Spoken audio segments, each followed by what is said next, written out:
Olá, bem-vindos todos à nossa live aqui de passo a passo para como sair das dívidas, como se livrar definitivamente. Então, nesta aula eu vou te falar exatamente o que fazer para sair das dívidas, tirar o pé da lama e o principal, né, para você nunca mais voltar. Então, o primeiro combinado que eu queria ter com vocês aqui é o seguinte, olha, queria pedir que vocês tenham paciência, primeiro, porque eu estou tendo, se eu estou aqui para falar isso, eu também já estive numa situação de dívidas e hoje não mais.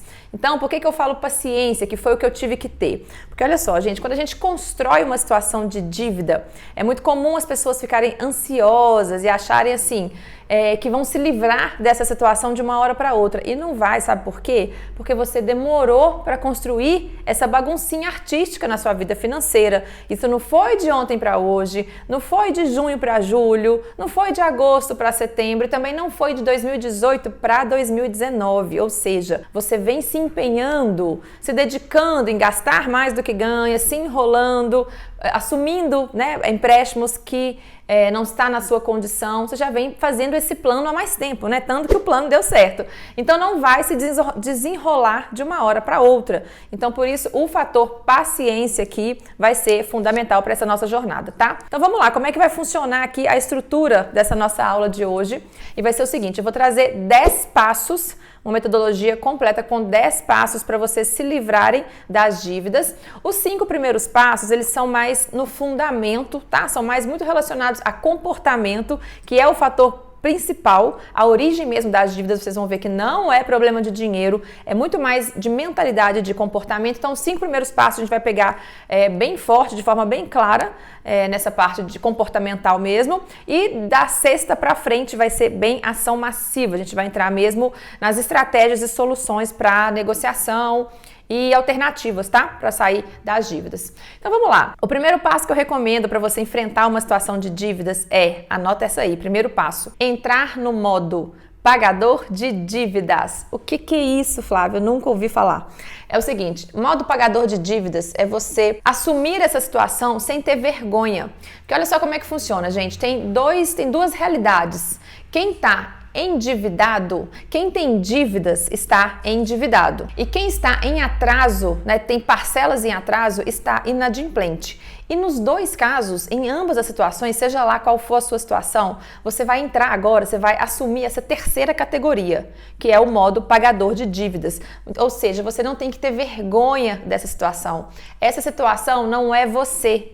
Você vai olhar para ela como um momento passageiro, você vai olhar para ela como se estivesse de fora, né? Ou seja, uma situação que você criou, por quê? Porque tinha algumas coisas que você não sabia na sua relação com o dinheiro. E a partir de agora você vai descobrir, você já vai saber. Então entenda esse momento como um momento passageiro, que você vai precisar sim de mais foco, de mais esforço, de restrições, porém são passageiras, isso vai passar. E não se apegue também, outra coisa que é muito comum, não se apegue naquele fato assim, mas Flávia, mas meu nome está sujo, eu estou negativado. Não, eu quero que você pense nesse modo ativado aí de pagador de dívidas, quero que você olhe para essa situação e pense que o seu nome, considere mesmo que o seu nome ele está de castigo. O seu nome ele está protegido. Protegido de quê, Flávia? Protegido de você mesmo, né? Porque foi você que se colocou nessa situação. O seu nome não tem culpa nenhuma. Então ele está protegido de você e nesse momento isso é muito bom. A pior coisa que você pode fazer nesse momento é fugir e não encarar essa situação e continuar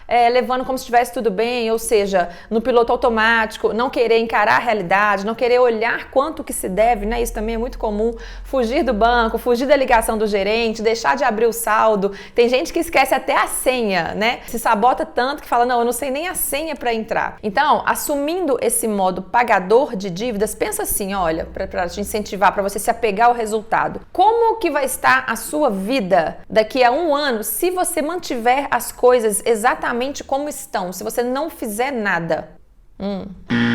Agora pensa no contrário, né? Ativa aí esse modo, entra no modo pagador de dívidas e imagina, visualiza mesmo como que vai estar a sua vida daqui a 1 ano se você quitar todas as suas dívidas. Emotiza, realmente visualiza essa situação, como é que você vai estar se sentindo, como é que vai estar seu orçamento, como que vai estar sua liberdade financeira e emocional. Então, por que a gente pensa, se conecta fortemente com isso, nesse modo pagador de dívidas? Porque a gente sabe que vão vir momentos desafiadores, né? Então, se a gente se apega no resultado, você vai sim se empenhar, fazer o máximo que você pode fazer, vai ver quanto vai valer a pena daqui a algum tempo. Então vai dar bom esse modo pagador de dívidas. E olha só como é que muda, eu falei lá no início que são duas situações, né? Quem tem dívidas está endividado. Quem está em atraso está inadimplente e pronto. Percebe que como é uma situação estática, paralisado? Ah, eu tenho dívidas, então eu estou endividado. Eu estou em atraso, então eu estou inadimplente. O modo pagador de dívidas te dá a sensação de estar em movimento. Pagador, estou pagando, estou resolvendo. Então, isso nessa primeira etapa vai ser muito importante, ok? Então, esse é o passo 1. Passo número 2. Se você está numa situação de dívida, é importante você saber que você é o único responsável por essa situação de dívida. Gente, situações devedoras, elas não acontecem por falta de dinheiro, e sim por falta de organização financeira. Então, entenda que a situação nenhuma externa afetou. Foi a sua falta de organização financeira que te colocou nessa realidade. Então, entenda que você é o responsável. Vamos dar uns exemplos mais práticos aqui. Se você comprou um carro, financiou esse carro e ficou apertado com a parcela, foi você que escolheu entrar nessa situação. Foi você que escolheu, de repente, um modelo mais luxuoso, acima do que você teria capacidade de assumir naquele momento. Se você, por exemplo, emprestou o dinheiro para alguém e essa pessoa não pagou, foi você que assumiu esse risco. Por mais que a outra pessoa não tenha honrado, a partir do momento que você emprestou, você assumiu essa situação. Se você gastou mais no cartão de crédito e depois veio algum imprevisto, algo sério realmente, e você não conseguiu pagar, você continua sendo responsável. Porque você escolheu gastar mais antes mesmo de priorizar, construir a sua reserva de segurança, né? Que eu queria mesmo te preservar caso algum imprevisto surgisse. Vamos ver outro exemplo aqui. Ah, não, Flávia, mas eu financiei um imóvel e estava tudo bem. E depois eu fiquei doente e foi isso então que me apertou. Exatamente a mesma coisa. Financiar um imóvel é um passo que você antecipou um sonho. Você não tinha nem sequer uma reserva financeira, um colchão, né, um fôlego de segurança, e você foi lá e assumiu esse risco. Então, quando você assume essa responsabilidade de não se autopunir, mas se autorresponsabilizar em termos de consciência de que foi você que escolheu essa situação, essa é a única chance de você verdadeiramente nunca mais se endividar. Enquanto você achar que foi falta de sorte, que foi acaso do destino, que foi culpa do banco, que tem taxas abusivas ou cartão de crédito, você está se vitimizando, tá? Então, o contrário de se vitimizar é ser o protagonista, é assumir que essa realidade está criada em função do seu comportamento, da sua atitude. Assim como para sair dela também só depende de você. E pronto, é muito bom saber que uma mudança, um resultado depende só da gente, tá? Então, da mesma forma que você criou, só depende de você para sair, não depende de mais ninguém. Olha que legal. Então, ok, passo 3. Outro critério para você que está embolado, mergulhado nas dívidas é o seguinte, anota essa aí. Mais dinheiro não resolve. Esse ponto, gente, é outra ideia que normalmente é atropelada e por isso que as pessoas vivem o quê? Num ciclo de dívidas, né? É essa doce ilusão de achar que se entrar mais dinheiro, estaria resolvido o problema. Se você está tendo problemas financeiros, saiba que a primeira preocupação que você deve ter é: já sei, Flávia, arrumar mais dinheiro, arrumar mais renda. Não, o que você precisa urgente é de organização financeira. E é por isso que eu falo que muita gente se ilude, se sabota e acaba se enrolando mais aqui nesse passo. Por quê? Achando que a situação devedora seria resolvida se viesse lá uma quantia extra de dinheiro. E aí tem pessoas que ainda insistem. Não, Flávia, olha só, mas é claro que se entrar um dinheiro extra para mim, eu tô até esperando aí algum recurso milagroso, é claro que eu vou resolver essa dívida. Gente, e pode até ser que é solução momentânea, que você iria lá e quitaria todas as dívidas sim, ok, eu acredito nessa parcela de possibilidade. Mas na maioria dos casos, as pessoas voltam rapidamente a se endividar. Por quê? Porque bons hábitos não foram adotados, não houve em si uma mudança de comportamento. Ou seja, essa pessoa não teve a vida financeira organizada, ela não sabe mesmo efetivamente lidar com dinheiro. E aí vai-se embora um super esforço, né? Vai-se embora o esforço, não vem consciência, o dinheiro que entrou também vai embora, e aí o que acontece? O problema se repete. Entrar mais dinheiro ou ganhar mais sem aprender a gastar e gerenciar não resolve. Estou falando isso para o bem da nação. Não adianta, por exemplo, renegociar dívidas, e a gente vai falar disso aqui mais à frente. Não adianta renegociar dívidas sem se organizar, sem entender o seu orçamento, olhar lá para as suas continhas, né, para o seu fluxo, e muito menos, então, assumir uma nova dívida. Antes de assumir qualquer compromisso, que é o que você deveria ter feito lá quando você assumiu nessa primeira vez aí essas parcelas, esse empréstimo, antes de assumir qualquer compromisso, você precisa ter o controle do seu estado atual. Isso é fazer um diagnóstico, né? Tirar lá um raio-x, uma fotografia mesmo da situação financeira, ou seja, equilibrar despesas e receitas e ver quanto que você consegue poupar por mês, quanto que você consegue destinar para essa dívida, quanto que cabe de parcela ali no seu orçamento. Se não analisar isso antes, não vai funcionar. Não adianta deixar um valor justíssimo lá que você não vai conseguir honrar e deixar o orçamento no modo aí Zeca Pagodinho, deixa a vida me levar. Assim como se chover uma tonelada de dinheiro e você não tomar realmente a consciência, né, desse orçamento, essa situação vai repetir. Eu tenho certeza que todo mundo tem um caso real assim, próximo, né, um conhecido que talvez já tenha resolvido as dívidas e quando você vai ver a pessoa foi lá, se enrolou, tem todas as desculpas do mundo, mas acabou se enrolando de novo, ok? Passo 4. Passo 4 tem a ver com uma outra ilusão que as pessoas endividadas entram, que é: Flávia, mas eu tô há 3 anos já com essa dívida, com esse empréstimo, com essa negociação aí em aberto e eu sei que dívida caduca. Como é que é esse negócio de deixar rolar, esperar 5 anos essa dívida caducar, prescrever, né?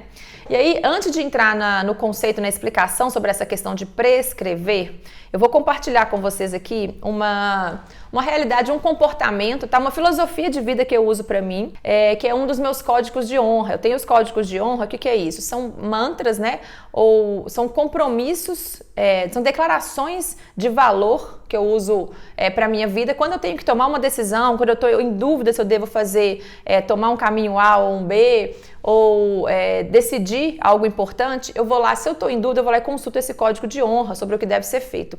E um deles que eu acho que cabe aqui nessa situação de ficar postergando, empurrando com a barriga ou deixando de honrar um compromisso é o seguinte, olha só, se não for certo, não faça. Se não for verdade, não diga. Se você assumiu esse compromisso em algum momento, né, você contratou, assinou esse contrato e precisou desse recurso, honre. Se você tem condições, pague. Renegocia, pesquisa, faça cotações, organize sua vida financeira, mas não joga para suas costas e para o universo, né, esse histórico, esse registro de que você começa, contrata as coisas, assume compromissos e abandona no meio do caminho. Lembra que eu sempre falo aqui que primeiro a gente se torna próspero para depois enriquecer? Então, prosperidade tem a ver com isso, com ser. Prosperidade tem a ver com mentalidade e com comportamento. Então, primeiro vem o ser. Se torne uma pessoa responsável, se torne uma pessoa comprometida. Ser, fazer, para depois ter. Enquanto você não se torna e não faz o que tem que ser feito, né? Se não for certo, não faça, você nunca vai ter. Então, essa é a parte filosófica, né, e romântica dessa ação. Mas o que ocorre então com essa questão de caducar? Gente, é o seguinte, olha só. Passados 5 anos, a dívida bancária, ela prescreve. O que quer dizer isso? Quer dizer que o nome de todo devedor deve ser retirado do cadastro de proteção ao crédito, do SPC, do Serasa. Só isso, você deve, a partir de 5 anos daquela operação vencida, seu nome tem que ser retirado dos cadastros desse serviço de proteção ao crédito, no caso aqui SPC e Serasa. Agora, presta atenção, isso não quer dizer que o seu nome saiu do banco que você está devendo, não. A dívida continua assim, registrada no banco e no Banco Central. Tem lá um sistema que eles chamam de SCR, um sistema de informação de crédito, né? Uma plataforma que registra esse histórico. Então, isso lá fica sim no seu histórico. E caso você precise, então, algum tempo depois, ou bem próximo, né, desse prazo que venceu, de alguma outra operação de crédito, pode ser que seja aprovada, mas muito provavelmente que não será aprovada, porque isso permanece no seu histórico. Então, esquece essa possibilidade, gente. Não fica, né, no contrato a operação pensando no que isso um dia vai vencer e vai caducar, não. Passo número 5, limite de comprometimento de renda. O que é isso, Flávia? Que diabos é mais essa informação? Então, olha só. Uma outra dica, isso aqui serve até para quem não esteja numa situação endividado, mas assim, fica aí, né, quase contratando, gastando mais do que ganha, querendo ou não, pega uma parcelinha, pega um dinheiro emprestado aqui, outro ali, olha só. Para preservar a sua capacidade de pagamento, na hora de pegar o empréstimo, tem que ser respeitado o limite de comprometimento de renda, ou seja, qual que seria esse limite? Nunca comprometer mais de 30% da sua renda. Isso, gente, porque é comprovado que é assumir um risco de endividamento, né, uma capacidade financeira maior do que 30%, é arriscado, porque vai além do que qualquer pessoa é capaz de honrar, mantendo aí as suas outras despesas ao longo da vida, ao longo do dia a dia, né?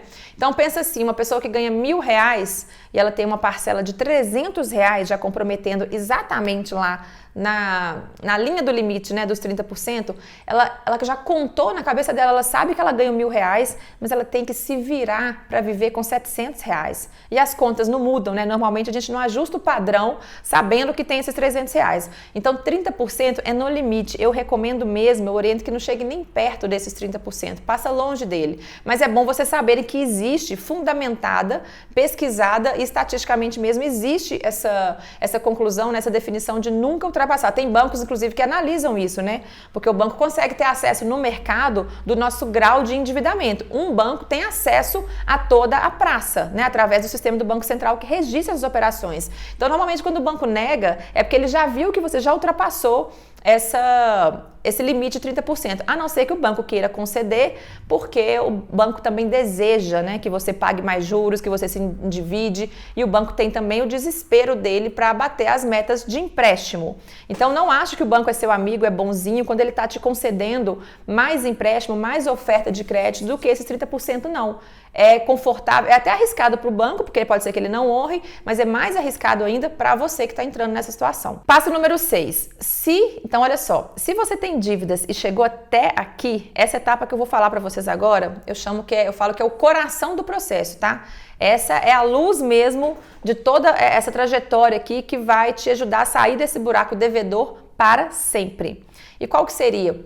Fazer uma faxina financeira. Esse é, sim, gente, um dos passos mais importantes. É o coração, é o divisor de águas para você sair dessa nuvem negra e passageira de uma vez por todas. Essa faxina financeira, eu vou desmembrar ela aqui primeiro num subpasso aqui A e B, e dentro do B eu vou desmembrar em 4 outras ações. Então, dentro dessa faxina financeira, a primeira coisa, o passo A, é você relacionar tudo que você deve. Todos os tipos de dívidas, seja já empréstimos vencidos, parcelas em atraso e contas também, né? Porque muitas vezes não são empréstimos, não são operações de crédito, mas são contas vencidas que estão lá e acumulando 2, 3, 6 meses em atraso. Então, não deixa nenhuma de fora. Você vai pegar, vai relacionar, vai juntar aí todos os boletos e colocar uma listinha mesmo no papel de todas as parcelas, todas as operações, cada banco, cada financeira, cada cartão que você deve e também as contas em atraso. Na letra B, aqui no passo B dessa faxina financeira, além de relacionar, de levantar mesmo, né, toda essa sujeira aí debaixo da mesa, você vai estabelecer uma ordem de prioridades. E é aí que eu vou te ajudar a definir, são 4 direcionamentos aqui para você colocar essa bagunça aí, essa trouxa de roupa suja aí, toda numa ordem de prioridades. E a ordem é a seguinte, olha só. Primeiramente, a gente vai dar um jeito de resolver as contas essenciais. O que seria isso? Sua conta de energia, né? No meu caso aqui na minha região, a CEMIG, a sua conta de água, o seu condomínio, para que você pode, por exemplo, ter alguma coisa suspensa, ser penalizado, né? Na sua convivência e no seu condomínio por isso. Então, tudo aquilo que pode comprometer a sua necessidade básica e de imediato. O seu aluguel, por exemplo, né, que pode causar uma situação de despejo aí da sua moradia. Então, nessa ordem de prioridade, a primeira coisa que você vai olhar tem contas de despesas essenciais, de gastos básicos em ameaça, né? Estão expostas a alguma situação dessa, de energia, água e aluguel? Então, essa é a primeira na lista. Na ordem de prioridades aqui, a sequência número 2 seriam os empréstimos que têm bens em garantia. Por quê? Porque esses empréstimos, você corre o sério risco de perder esse bem para o banco, né? Então imagina lá, se você tem um carro financiado ou o seu próprio imóvel, que são as operações aí mais comuns. Imagina você ter que sair e entregar o seu imóvel para o banco. Imagina a situação de você ter o seu carro tomado por uma situação de busca e apreensão. E eu já vi, gente, isso acontecer com muito cliente, tá? Já tive mesmo o oficial indo lá, tomando o carro de cliente, tomando a moto. É bem desconfortável, é bem triste essa situação. E não pensa que o banco não te rastreia não, tá? O banco tem todos os acessos de endereço. Se não acha em casa, vai nos endereços que você mais frequenta. Existe uma operação bem profunda para rastrear aí os possíveis endereços. Fora que você pode cair numa blitz também, pode ser apreendido externamente na rua, tá? Caso algum policial, algum fiscal consulte o seu documento. Então, essa é na ordem de prioridade, são as operações, né, em segundo plano que você tem que priorizar, operações com garantia, para você não ter esse prejuízo de perder um bem. Na ordem número 3, na sequência número 3, vem as operações que têm taxas mais altas, aquelas de maior custo. Quais são normalmente? Cheque especial e cartão de crédito, você já sabe, esses são os maiores custos, as taxas mais abusivas de operações de crédito. E na sequência aqui, número 4, por último, as operações de menores taxas, né? Um crédito pessoal, um curso, um boleto de faculdade, de escola, o consignado.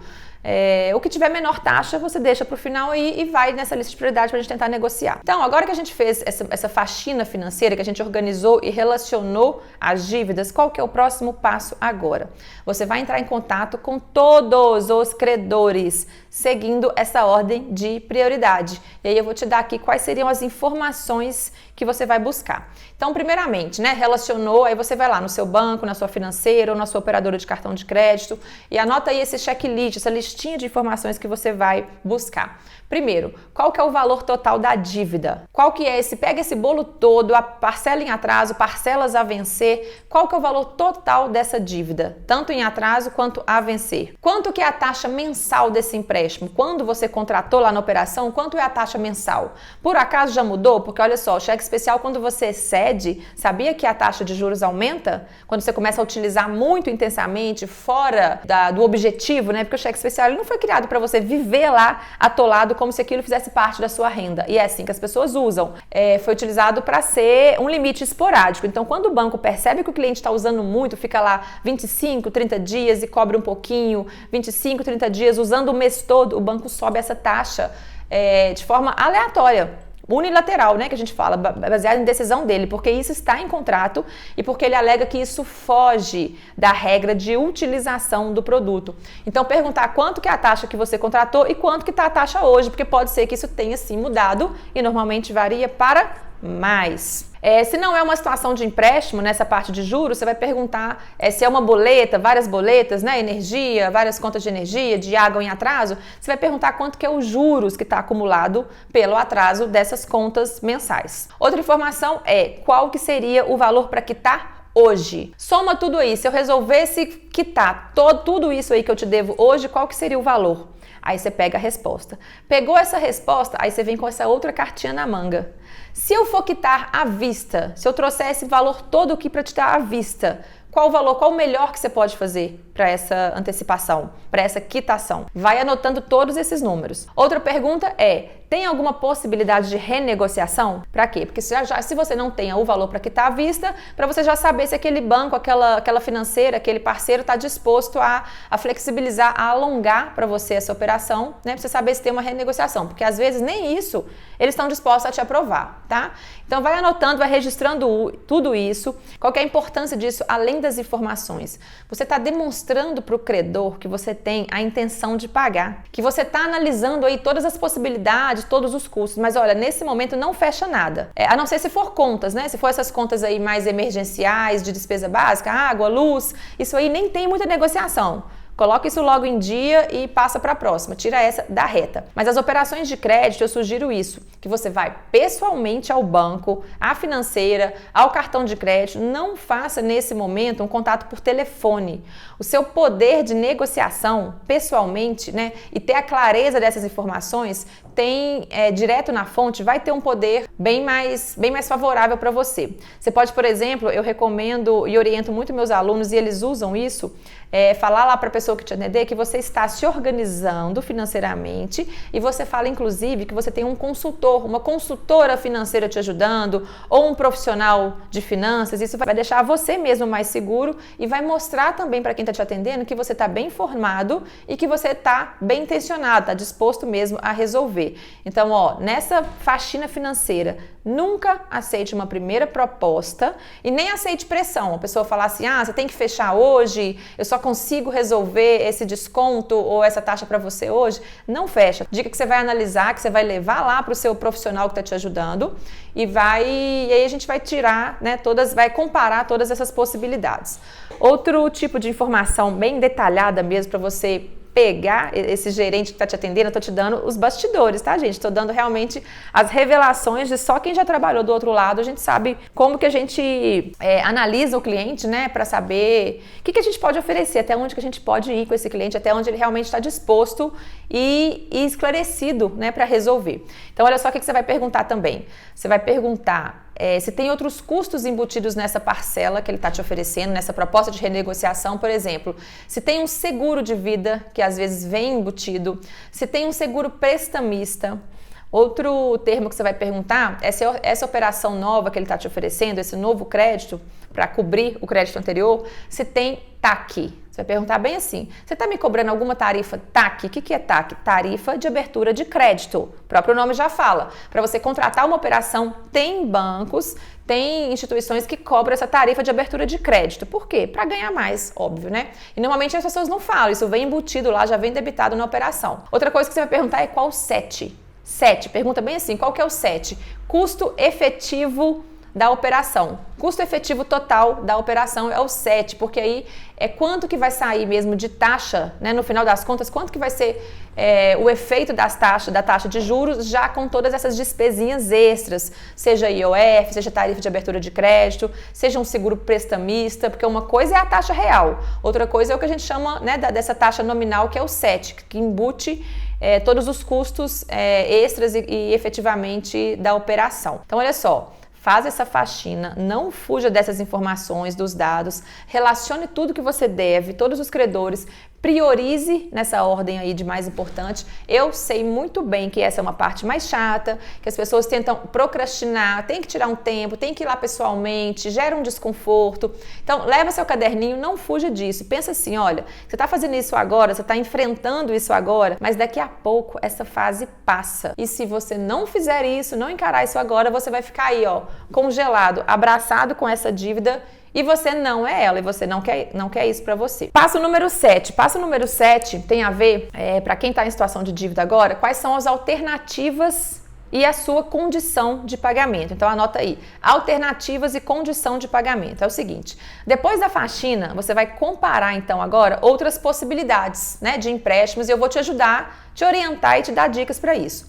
Agora que você está mais perto de fechar, né, uma possível negociação, de trocar uma dívida mais cara, você vai ver que valor que se encaixa na sua vida financeira. Sem analisar o valor, gente, da nova parcela que vai entrar, não adianta nada buscar cobrir uma dívida com a outra se você não vai conseguir honrar. Só assuma uma prestação que você analisou cuidadosamente se ela cabe no seu orçamento. Para comparar essas alternativas, o que as pessoas normalmente não sabem, né, e não se atentam que funciona. Olha só, você não precisa pegar esse novo crédito no mesmo lugar que você deve. O importante, o fundamental aqui, o objetivo é trocar uma dívida cara por outra mais barata. Mas para isso, você não tem que negociar direta ou exclusivamente aonde você pegou a dívida, não. Pelo contrário, na verdade, naquele banco ou no cartão onde você pegou a dívida, o credor, ele acha que você é refém. Ele sabe, ele está ciente que na sua cabeça ele seria a primeira ou até a única opção. Por isso, de cara, lá onde você já pegou a dívida, eles te oferecem algo até mais caro. Não é a melhor alternativa. E aí o que eu sugiro, e eu vou falar mais detalhadamente aqui, são o quê? As fintechs. As fintechs, né, que são financeiras de crédito, aí, de plataformas digitais para crédito. Lá tem o simulador, tem as financeiras. Então, tem que ver aonde vão te aprovar, né? Aonde o seu perfil de CPF vai se encaixar. Essas linhas, inclusive, elas são próprias para quem está negativado. Não tem problema você estar com restrição no CPF. Provavelmente eles vão te aprovar sim, porque esse tipo de linha existe para isso. O importante é comparar. Então, as minhas dicas práticas aqui nessa fase de buscar alternativas são as seguintes, olha só. Primeira coisa que você vai buscar é o site Creditas. Eu vou digitar para vocês aqui o nome. Site Creditas, o que é? É a maior plataforma de operações com garantia. Olha só uma vantagem de lá, não pede valor antecipado, né? Porque às vezes quando você vai financiar o bem, te pede uma entrada. Quando você vai financiar, deixar o bem em garantia para cobrir uma situação devedora, lá na Creditas eles não te pedem nenhum valor antecipado. É muito simples, é totalmente online, as taxas são mais baixas e você mesmo entra lá no site. Você escolhe lá que bem que você estaria, né, que você tem disponível para deixar em garantia, seu carro, seu imóvel, e aí você vai simular o valor de um crédito que vai cobrir aquele seu outro empréstimo mais caro. Lembrando, gente, que se trata de uma atitude de responsabilidade. Pois é, Flávia, então por que eu colocaria o meu carro, a minha casa em garantia? Porque é uma operação muito comum, inclusive lá nos Estados Unidos, né? Isso vem de lá. É uma operação saudável, ela é mais barata. E por que é mais barata? Justamente porque você assume o risco junto com a instituição. E é claro que você não quer perder o seu bem. Então você simplesmente entra na Creditas, preenche um cadastro, você vai responder lá algumas perguntas, os dados da sua garantia, né, o ano do carro, o valor, como que esse carro que tipo, que modelo que é, e você vai solicitar essa aprovação. Então essa é a opção mais em conta, tá? Vê aí se isso se adequa aí para a sua realidade. A opção número 2 é você entrar no site do Serasa. Digita lá assim, Serasa Consumidor /Limpanome. Nessa plataforma do Serasa, além de você consultar facilmente, bem simples, tudo que você tem de contas atrasadas, toda a sua situação financeira que está registrada no seu CPF, né? Dívidas negociadas, contas em atraso, você vai ter acesso também às ofertas que estão disponíveis lá de acordo de negociação. Então não deixe de consultar. Semana passada mesmo, acho que foi na quarta-feira, eu entrei com uma aluna e ela tinha lá uns boletos em atraso, uma situação em atraso com o colégio ou faculdade de Pitágoras, não sei, e isso já tinha lá uns 6 ou 7 anos. E tinha lá, já tinha uma proposta de acordo no sistema para ela, estava gerado já, inclusive com o boleto. Aí já só imprimiu o boleto e já agendou o pagamento. E era tipo 80% de desconto. Então nessa plataforma já tem alguns acordos prontos, você não precisa nem simular e nem propor negociação. A opção número 3 de alternativa de crédito seria buscar nos feirões, né? Agora mesmo, acho que até dia 10 de agosto, está acontecendo um feirão da Caixa Econômica Federal. Essas instituições se reúnem para fazer essa limpa, né? Para dar essa lavada aí na carteira de dívidas dela. E os feirões ocorrem todo ano com muita oportunidade de regularizar de forma barata. E a opção alternativa número 4 seriam as fintechs, que são as financeiras de crédito de plataformas digitais. Não tem estrutura, não tem gerente, é tudo digital e por isso que é mais barato, assim como o banco digital. E nas fintechs eu indico duas que eu já operei, já levei clientes para renegociar nessa plataforma, já vi dar muito certo, que são a Lendico e a Creditas, que a Creditas também tem operação sem ser com garantia.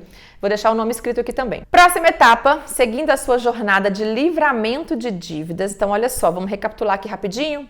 Depois de organizar o seu orçamento, saber todas as informações necessárias, pesquisar as opções, né, de taxas mais baratas, fazer aí essa pesquisa de mercado mesmo, de onde que você encontraria uma operação que se ajusta à sua realidade, ter feito aquele faxinão da riqueza. Então, agora a gente vai entrar em ação. Em ação como? Anota aí então o passo número 8.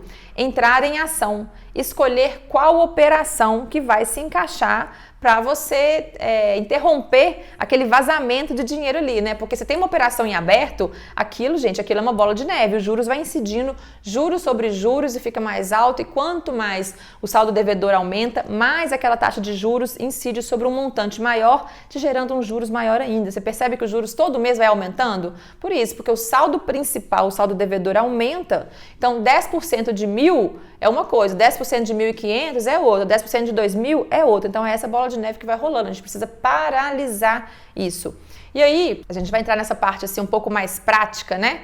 Agora que você já tem tudo aí em mãos, suas dívidas, os custos, contactou os credores, qual que é o valor para pagar à vista, quais são as propostas de negociação de uma nova operação. Então agora a gente vai dar um exemplo prático para a gente enxergar isso aqui na realidade. Vamos analisar aqui a possibilidade, vamos entrar numa situação aqui de saldo devedor de cheque especial.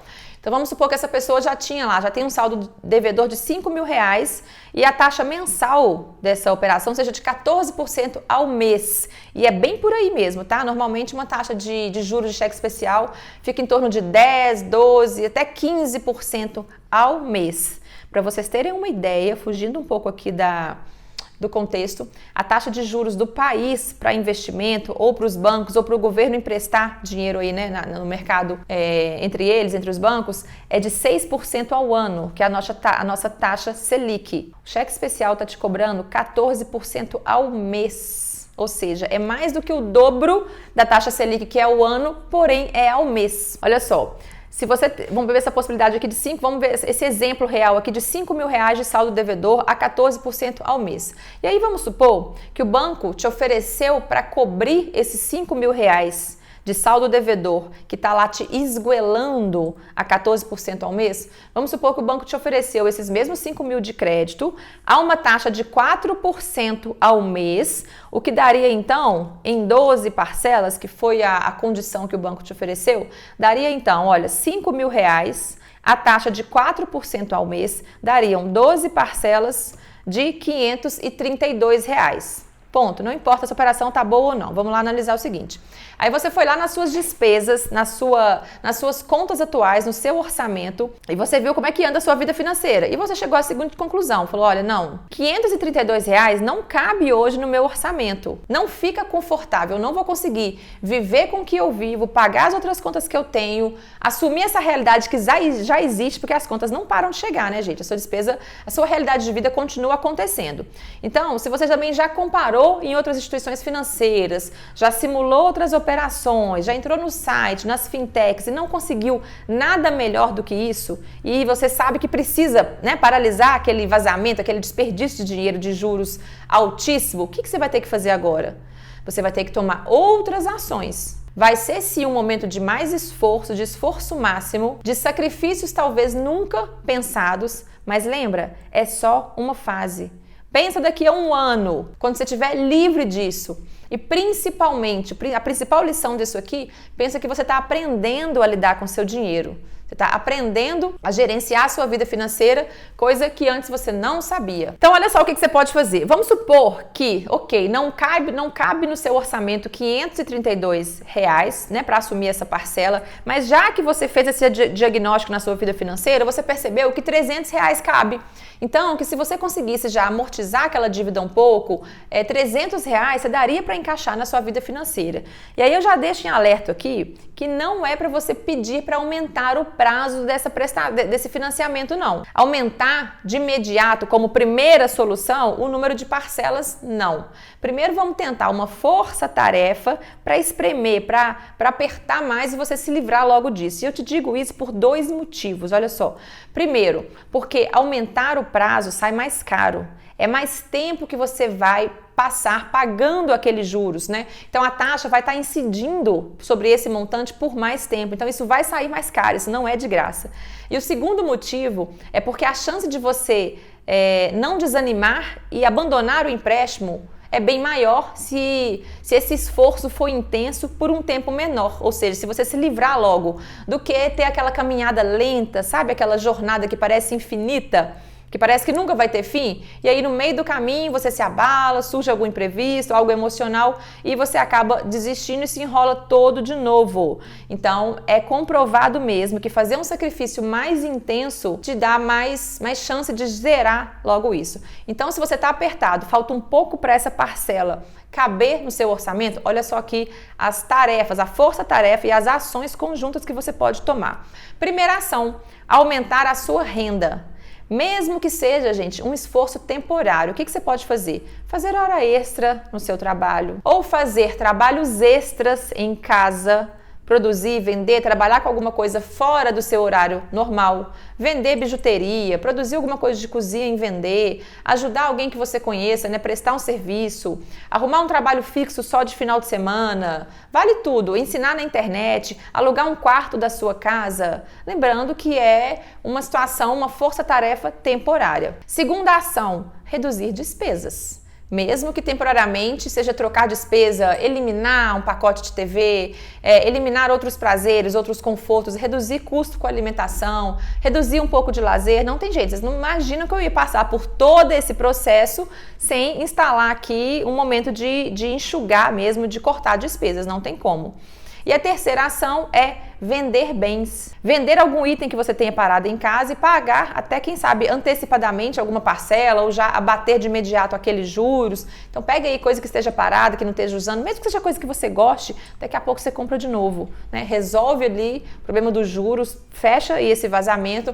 Agora olha só, pensa aqui no melhor cenário, na melhor das hipóteses, se você unir essas 3 forças-tarefas, essas 3 ações, conseguir aumentar a sua renda, gerar uma renda extra, conseguir a economia reduzindo suas despesas e também a venda de alguns bens. Olha só que força-tarefa poderosa. As chances de você sair disso em tempo recorde, muito mais do que você sonhou um dia. Legal? E agora, os próximos 2 passos, eles são um reforço. O passo 9 e o 10 é um reforço para você se blindar de verdade e você ver que todo esse esforço, né, todo esse aprendizado, toda essa jornada vai valer a pena. Então, se você chegou até aqui, eu não vou deixar, em hipótese alguma, você correr o risco de desanimar. Você já está nesse caminho agora, você vai virar o jogo dessas dívidas. Então, o passo número 9 é eleger um guardião. Se você está em dívidas, é muito importante e poderoso que você escolha alguém para te incentivar nessa jornada.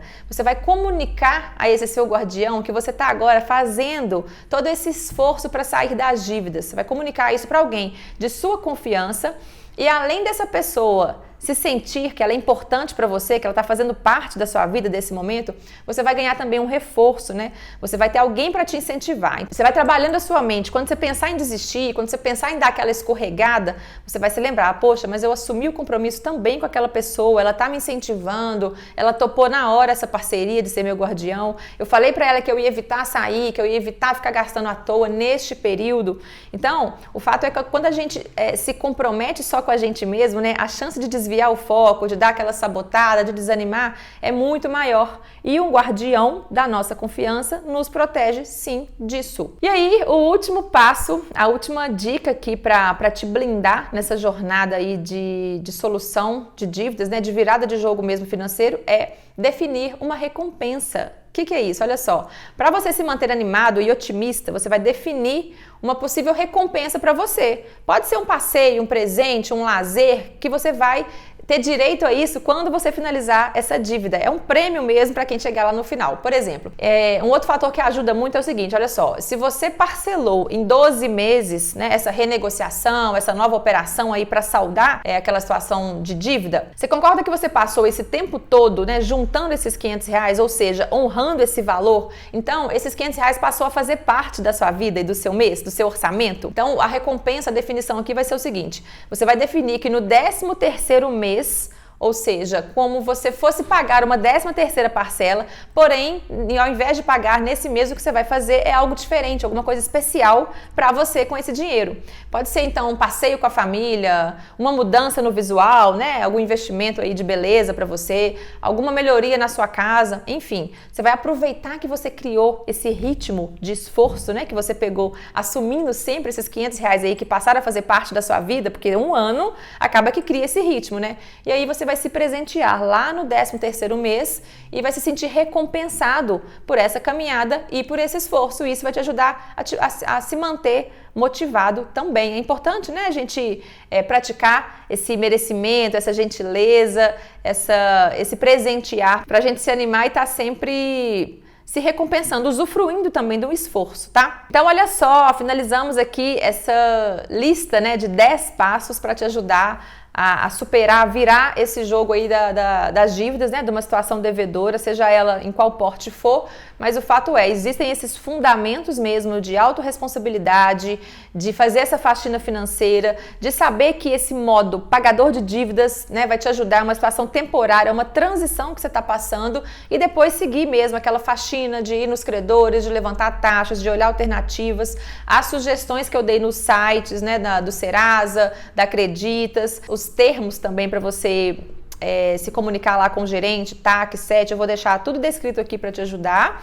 E desejo boa sorte, que essa situação seja com paciência e com persistência resolvida, que você se veja livre disso mesmo, lá como você imaginou no início, visualizando essa sua nova realidade, sem preocupar com parcelas em atraso e sem ficar desperdiçando dinheiro, porque juros, gente, depois dessa viradinha aqui, você vai aprender a ganhar juros, a receber juros e não a ficar pagando e rasgando o seu dinheiro, pagando juros aí para os milionários aí dos banqueiros, ok? Então, boa sorte, qualquer dúvida deixa aqui nos comentários e até a próxima live, até o próximo vídeo.